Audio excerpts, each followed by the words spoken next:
And I rise today to contribute to the Early Childhood Legislation Amendment Bill 2022. And before I commence my contribution, I'd just like to acknowledge the contribution of the member for Euroa and the important points that she raised with the extension of time that she had, in particular in regard to this place and the childcare arrangements or lack of here for parents and younger parents at that, and to try and encourage people to come into politics. So I really do acknowledge that contribution by her.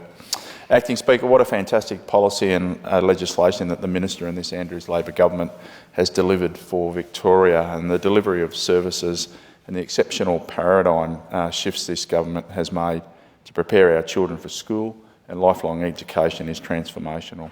This policy has been a game changer for families in my electorate of Melton, and just last week I was delighted to have the Premier himself come out to the Melton electorate to visit Bridge Road Children's and Community Centre. And this centre is a multi-purpose facility with a large community space for community and commercial activities. The venue also has a range of early childhood services such as the kindergarten, the maternal child health and occasional cares, and the excellent work of the Kirrip Aboriginal Corporation in delivering their Aboriginal playgroup also takes advantage of this excellent facility now as the group has expanded. Of course, the Treasurer and I heard about this amazing work when we had visited Kirrip Aboriginal Corporation only a couple of weeks ago. And the delivery of early childhood education in Melton by this Andrews Labor government has been well received. It was just great for the many families to meet with the Premier last Wednesday, to hear exactly how this government is delivering for them and the Melton electorate and for all Victorians.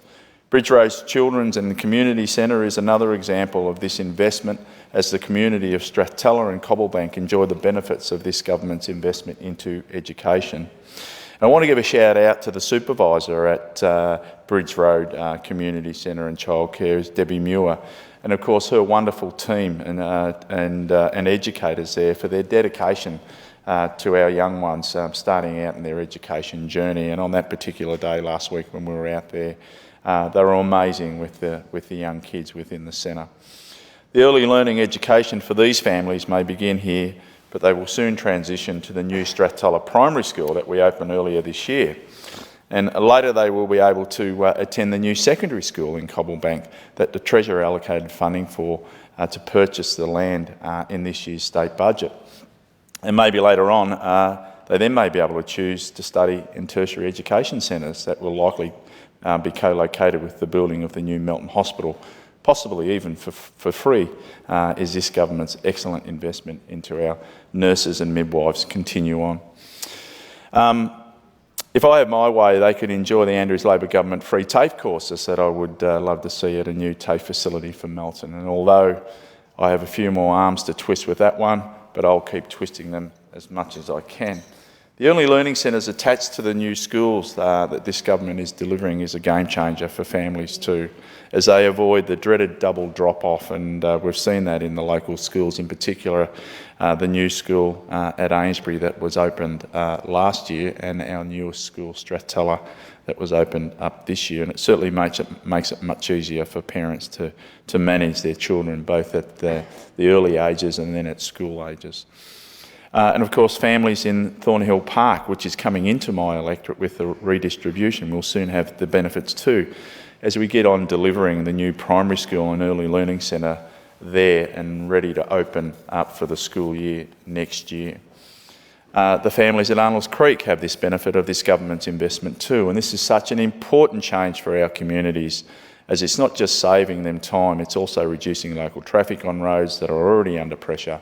And the new schools and early childhood education centres means less traffic in already established areas like Exford Road in Melton South. And I'm sure there's also environmental and safety benefits as many families reduce an unnecessary trip. So of course this government, the Andrews Labor government, is proudly embarking on the largest early childhood investment in this state's history, and to give every Victorian child the best start in life.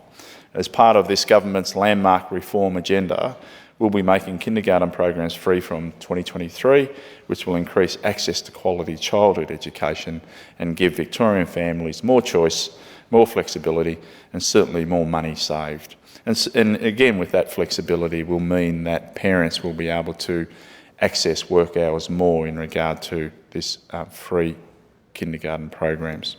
We will establish 50 government-operated childcare centres across over the decade, and of course ensuring that early childhood education is available in areas in the greatest unmet demand and provides convenient access for working parents. And that's the whole idea, is allowing parents to have some freedom to be able to manage their working hours. We will also transition 4-year-old kindergarten to pre-prep with 30 hours of learning by 2032, creating a high-quality universal program to give 4-year-old kids the opportunity to learn through play. And this is all in addition to our ongoing nation-leading rollout of 15 hours of 3-year-old kindergarten for Victorian children by 2029. Because these transformational reforms speak for themselves. This government is absolutely committed to delivering quality, safe and accessible early childhood education for every Victorian child. And this bill is yet another example of that commitment, building on our track record. By amending the laws that regulate the quality and safety of early childhood services, this bill will ensure that oversight and compliance tools for early childhood regulators are as robust as possible. And there are two main reasons for the amendments in this bill. The first one is to implement the outcomes of the 5-yearly review of the National Quality Framework, and also to enable the child safe standards to be enforced in early childhood services by the existing regulator, the Secretary of the Department of Education and Training. And the National Quality Framework amendments will strengthen the safety of children in early childhood services and improve oversight and compliance tools for the regulatory authority.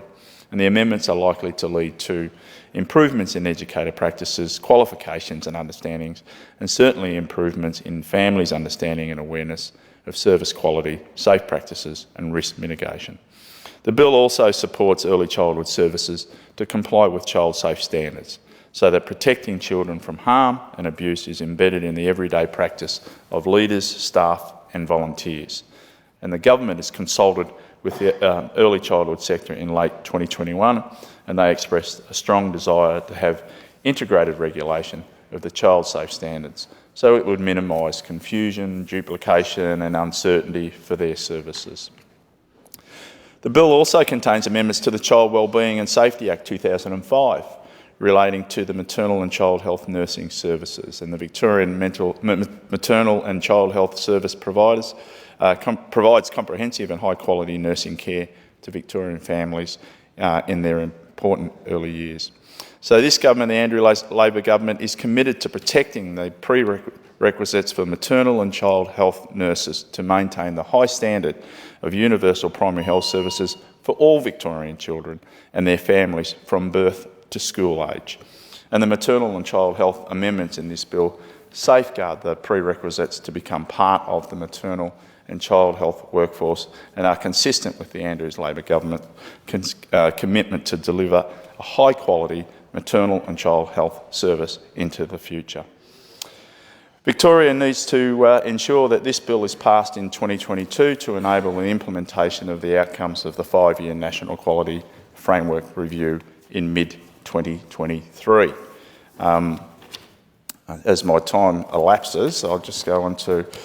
I'd also like to mention the huge benefit that early childhood education is within the childcare area. Just today, as the federal government prepares for the Federal Jobs Summit, the importance of childcare to empower women to re-enter the workforce and to continue their careers is still lacking the support of free or low-cost childcare.